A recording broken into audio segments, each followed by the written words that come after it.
Bon, les gars, nouvelle vidéo. 80% des monteurs montrent mal de secrets de monteur vidéo. Ce que j'aime bien avec ces vidéos, c'est que lui, il a vraiment cette expérience par rapport tout simplement à son CV du montage vidéo pour la télévision. Et je pense que c'est bien d'avoir cet autre point de vue parce que ça nous permet de rafraîchir notre montage vidéo qui est YouTube. YouTube, certes, c'est les codes de YouTube, faut les respecter. Mais si on peut ajouter une petite touche de la télé, parce que tous les concepts, comme je vous disais, de YouTube sont en grande partie repris de la télé, ça permet de rajouter une touche qu'on n'aurait pas forcément eu l'habitude ou des idées. Et forcément, on prend l'expérience de quelqu'un qui a autant d'expertise dans ce domaine. Même si c'est pas niché YouTube, je pense que c'est toujours bon à prendre. Donc les gars, on regarde ça directement. Pour la qualité de tes montages, Eh bien, ne t'enflamme pas. Pour l'instant, comme 90% des monteurs, tu montes mal. Pour l'instant. D'où je sors ce chiffre? Eh bien, de mon cul. Comment ne plus faire partie de ces 90%? Ah, t'aimerais bien le savoir, Eh bien, je vais te donner 9 conseils qu'on ne t'a jamais donnés. Et à la fin de cette vidéo, tu feras partie des 10% des meilleurs monteurs au monde. Je suis désolé, j'aime pas trop la police, l'effet. Ah, moi je l'ai dit, on parle vrai. Je sais qu'il fait des réactions éthiques. Moi je sais qu'en montage, encore beaucoup de trucs à faire. Mais moi aussi, j'aime pas, je vais le dire, les gars. Moi je suis personne. Et franchement, le texte, j'ai un peu du mal. Après, bon, c'est une police comme les autres, mais moi j'ai un peu du mal avec la police. Et j'aime bien, par contre, musique classique, franchement, comme je l'ai dit, n'hésitez vraiment pas à mettre de la musique classique dans vos vidéos, comme il a fait. Franchement, je trouve ça super pertinent, parce que, comme j'aime bien que la musique classique, c'est des hauts et des bas. C'est pas linéaire, du coup. Et faut varier, les émotions, si je peux m'exprimer ainsi. Premier conseil, le montage est là pour faire briller le contenu, pas l'inverse. Bon, je sais, tu vas me dire que tu le sais. Totalement d'accord. Ah, mais écoute un peu ce que j'ai à dire. Alors je sais que c'est contre-intuitif, mais si on te félicite sur la qualité du montage et pas sur la vidéo en elle-même, c'est qu'il y a un petit problème. Le mélange est mal équilibré. Donc faut revoir ta copie. Alors oui, je sais, tu voudrais être aussi fort que Potatoes et mettre des effets dans tous les sens. Regarde-moi ça, comment c'est bien foutu. Oh là là là là, Potatoes quoi. Petit détail cependant, ce n'est pas du montage.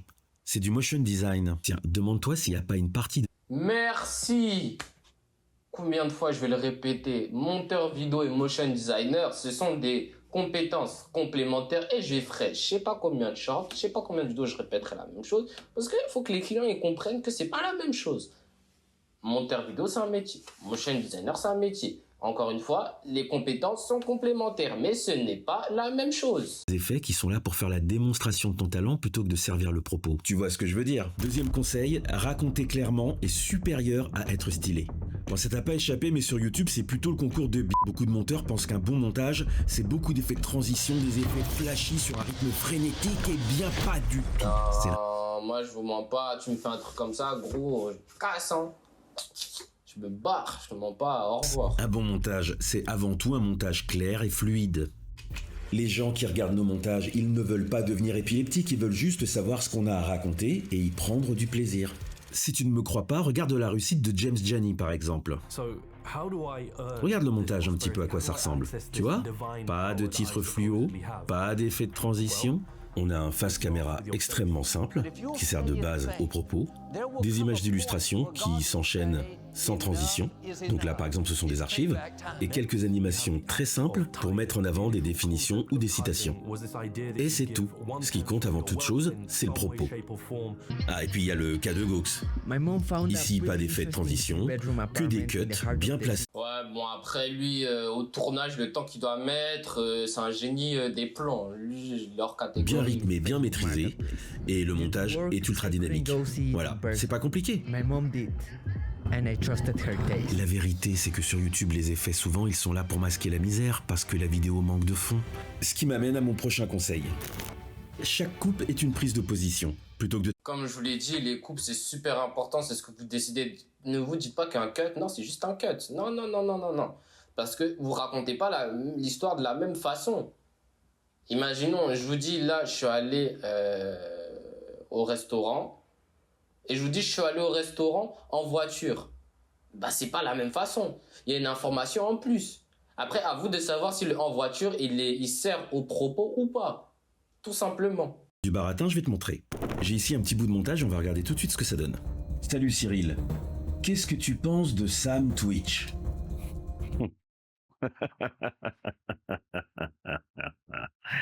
Eh bien, en fait, oui, Sam, je l'aime beaucoup.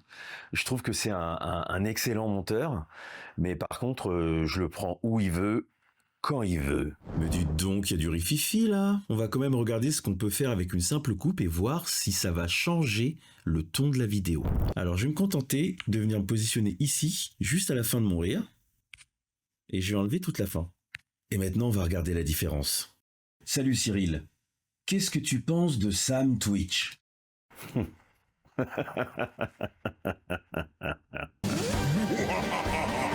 On est d'accord que ça raconte pas tout à fait la même histoire. Maintenant, tu vois de quoi je parle. 4e conseil, le temps ne se mesure pas en minutes. T'as sans doute déjà remarqué comment 1 heure de cours te paraît beaucoup plus longue qu'une heure de... Prouvez-vous à vous-même que vous avez la force et aussi le courage d'être libre. Rejoignez les Helldivers. Ta conception du temps qui passe, elle change en fonction de ton niveau d'ennui. Et c'est pour ça que certaines vidéos de 2-3 minutes peuvent te paraître interminables alors que tu es capable de rester scotché pendant 2 heures devant un film au cinéma. Alors voilà la théorie. Imagine que ta vidéo, c'est cette courbe d'oscilloscope. Si tu accélères la fréquence, ta vidéo, elle va juste aller plus vite. Et tu auras beau l'accélérer, il ne va rien se passer de plus. Parce que rythmer une vidéo, ça n'est pas augmenter sa vitesse, c'est la faire varier. Et donc même si tu augmentes la fréquence de ta vidéo avec un maximum d'effets, au final c'est linéaire et on finit par s'ennuyer sec. Un bon montage, il se doit d'être vallonné, d'être changeant, de surprendre le spectateur. Et c'est ça qui doit guider tes choix de montage. Les moments où tu vas dynamiser pour faire des relances ou alors ralentir.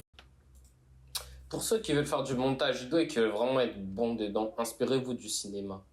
Tout ce que j'ai à dire. Donner de l'importance à une phrase. Alterne les moments rapides et les moments de calme.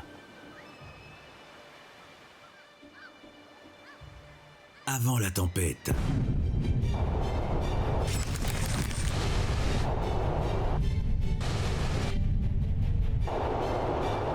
C'est ça, rythmer un montage. Conseil 5, sois José Garcia. Ouais, le montage c'est long, ça peut être rébarbatif, hein. Et pour cette raison, on peut avoir tendance à monter de façon un peu mécanique et répétitive en utilisant un maximum de presets. C'est un peu comme quand on raconte une blague. Soit tu peux la raconter comme ça. C'est un gars qui est champion de. Tu la connais? Non. Ah bon, ouais, donc il a tout gagné, quoi, tout a fait. Et donc là, il a gagné le championnat. Soit t'es José Garcia. Et là, il voit un putain d'ours bleu que c'est...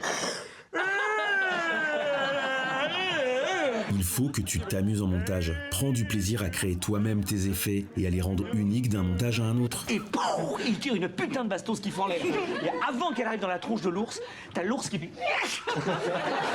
Il faut que le spectateur, il ressente un petit peu. C'est pour ça que moi, j'aime bien souvent faire mes propres effets. Ça me prend plus de temps qu'un preset. Mais au moins, c'est personnalisé. Je sais que l'effet que j'ai fait, personne n'aura fait le même. Après, des fois, c'est des presets quand c'est des projets rapides, etc. Tu n'as pas trop la tête, je peux comprendre. Mais faire tes propres effets, je trouve que c'est toujours bien également. Qui sentent ta présence. En gros, tu dois mettre de toi dans ton montage et le spectateur le ressentira. Par son frein qu'il écarte le cul. Sois José Garcia. Numéro 6, apprends à faire des deuils. Tu la vois cette séquence dans laquelle tu as mis tout ton talent et sur laquelle tu as passé des heures et des heures, celle sur laquelle tu as le plus travaillé, celle dont tu es le plus fier. Et bien parfois, il faut la dégager.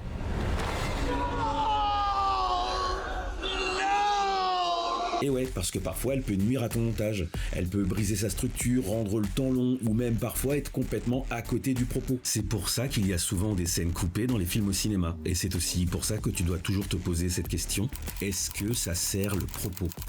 Conseil numéro 7, vérifie ton montage 3 fois. La première fois, tu vas te concentrer sur l'image. Tu vas veiller à ce qu'il n'y ait pas de faute d'orthographe, qu'il ne manque pas de titre et qu'il n'y ait pas de micro-boulettes qui soient glissées quand tu as voulu décaler pour faire une modif à un moment du montage. La deuxième fois, tu vas te concentrer sur le son et tu vas l'écouter attentivement pour être certain que toutes les coupes sont très propres, qu'il n'y a pas de petits plops disgracieux et que la musique est bien mixée. Et enfin, la troisième fois, tu vas vérifier ton export. Ça va éviter que tu te rendes compte à la dernière minute qu'au final, t'as envoyé au client la moitié du film parce que t'avais pas fait gaffe que t'avais mis un point d'entrée. Oui, je sais que tu l'as déjà fait. Conseil numéro 8, reviens toujours voir ton montage avec un œil. Je l'ai déjà fait. Ça, c'est surtout valable pour le moment où tu fais tes vérifs. C'est très compliqué de faire des vérifications juste après le montage parce qu'on a encore la tête dedans. On a du mal à voir vraiment ce qu'on a fait. On n'a pas de recul. Et d'autres fois, c'est la concentration. On a du mal à rester concentré.